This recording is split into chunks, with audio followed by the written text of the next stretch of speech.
Hi, Laura. Hello. Wonderful. What a lovely necklace, Laura. Oh, thank you. I don't see you, but will I? Oh, sorry. I haven't switched my video on. Forgive me. Right, here we go. Hey. Am I loud enough? I hope so. You're loud enough, yeah. Very good. Excuse me. So, I was just trying to sneak down some lunch to be really frank with everyone. It's been a really interesting day. I've really enjoyed listening to everyone. Fantastic, absolute fantastic contributions from people. Wonderful. So I might as well introduce you now.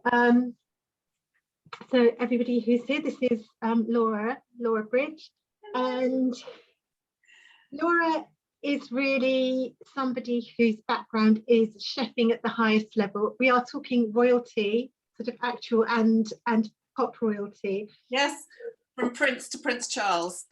And when we were talking yesterday, one of the interesting things that you said, Laura, was that you just decided it was no good food just looking pretty if it wasn't pretty good for you as well.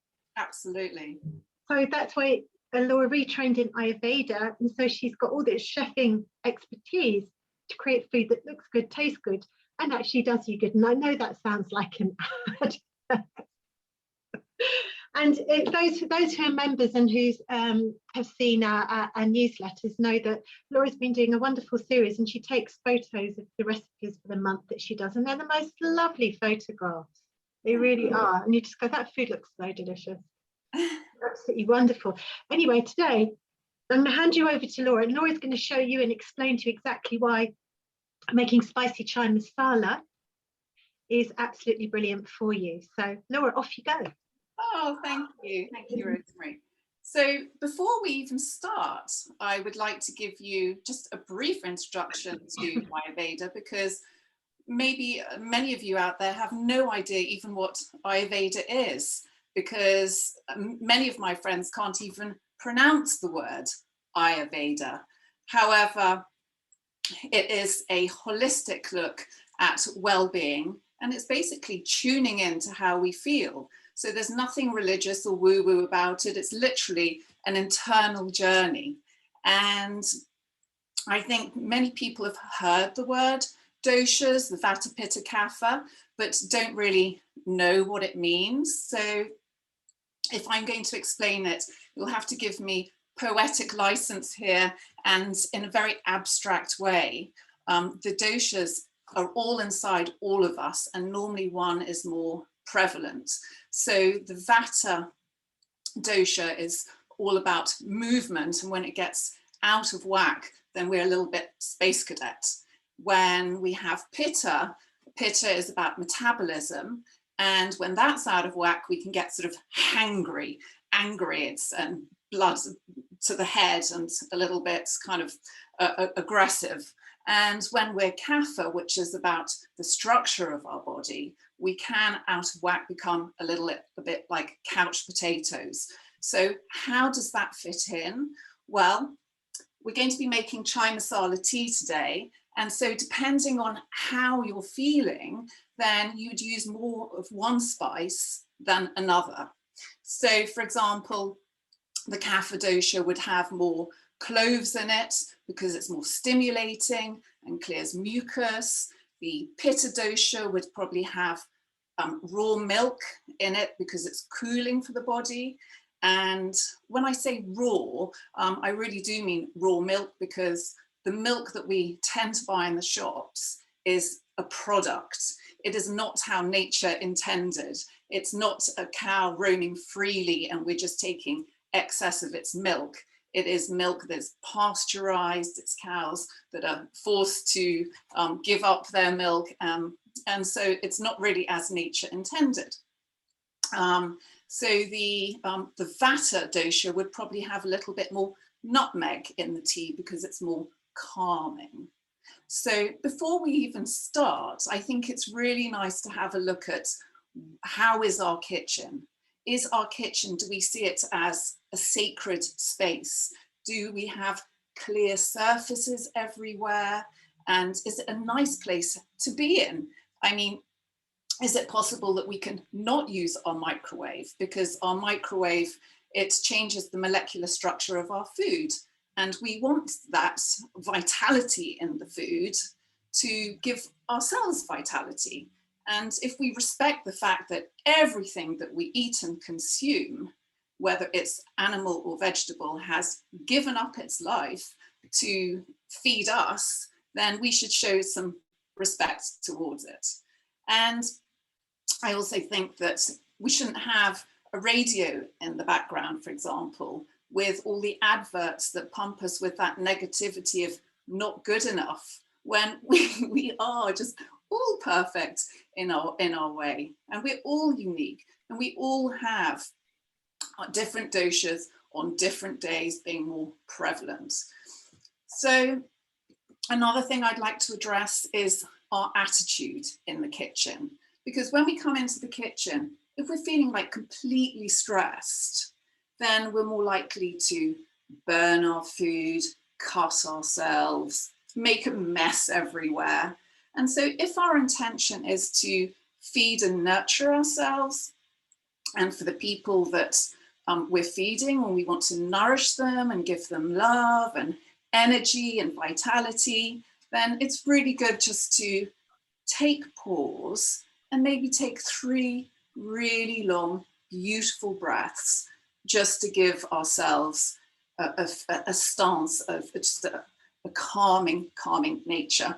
And because that energy will go into the food, and it will go into the people that we want to love and nourish. So the recipe that I've given you is a tridoshic recipe, which means it's good for all of the doshas. So I also have printed out a list of all the different herbs, spices that you can put into your tea. And I think it'd be nice if you want to print it off, you can write to me at Ayurvedic Adventuress, and you can request a list, or you can get it from Thinktree, and all of the different spices and their qualities are written down. But the recipe I'm going to do today, as I said, it's tridoshic.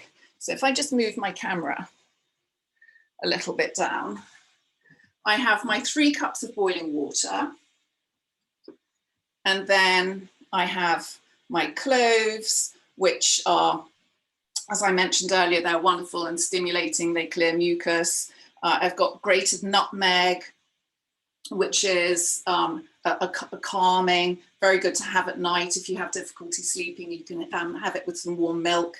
One of my favorites, which is cardamom, which is fantastic. You can also have cardamom in your coffee, and it will reduce the acidity of the coffee.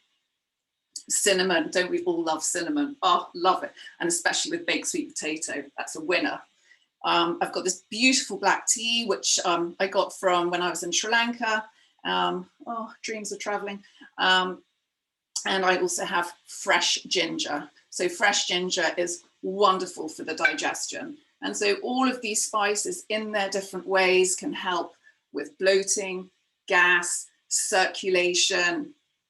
And when you're making the tea, it can be a wonderful sort of meditation, and you can think about, it will give you the opportunity to think inside, how am I feeling today? Not concentrating on, well, I definitely know that I'm this dosha or that dosha, but no, you have all the doshas. So how are you feeling today? What do you need? Do you have a bit of a cold and you need to clear your sinuses? Ginger, fantastic for that. And do you want a little bit, more calm? Then definitely go for the nutmeg an extra. And you can add loads of different other spices, but as I mentioned, this recipe is just for all of the different doshas.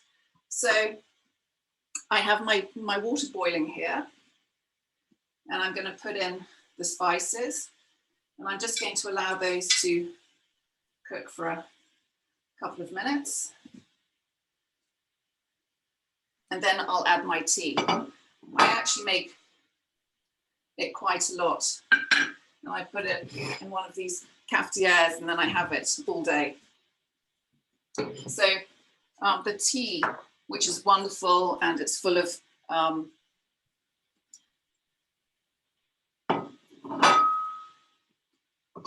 wonderful tastes, is just great. And I'm also, for myself, I'm going to add honey.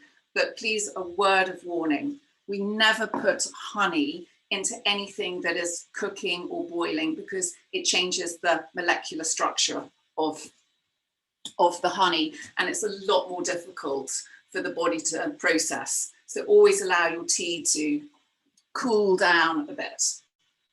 So now I'm going to add in my tea. And if you don't have loose tea, just use tea bags. Wonderful. And for the milk that I use personally, I'm started to use oat milk.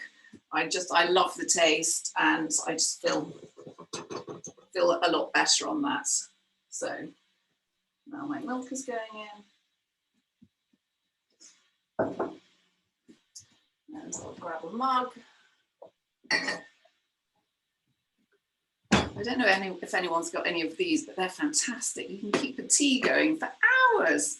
They're just little suction plastic cups. I've got them on Amazon. Everyone gets everything on Amazon these days. And my tea is brewing here. I mean, you can have it a lot darker. You can add more tea. You can add more different spices. And, you know, for turmeric, for example, black pepper. But for me today, I have way too much heat, and I feel a little bit too, just too hot. So I just really don't want any black pepper. So I'm just going to keep it nice and cool. And then I just take a little strainer, bring it to the boil. Yeah. And good to go.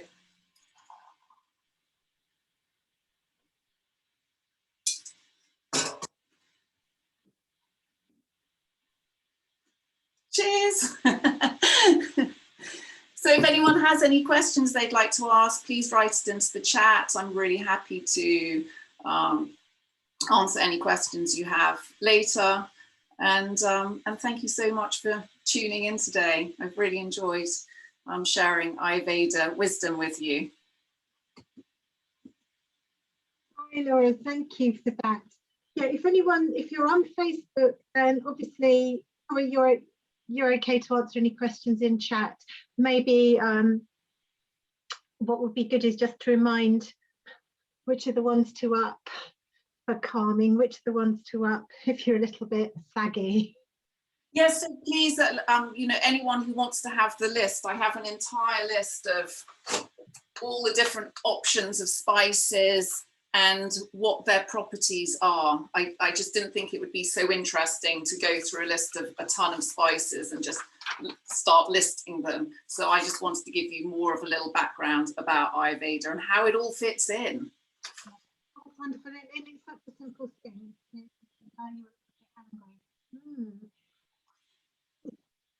So I think, Rosemary, you could do with a nice stimulating cup today.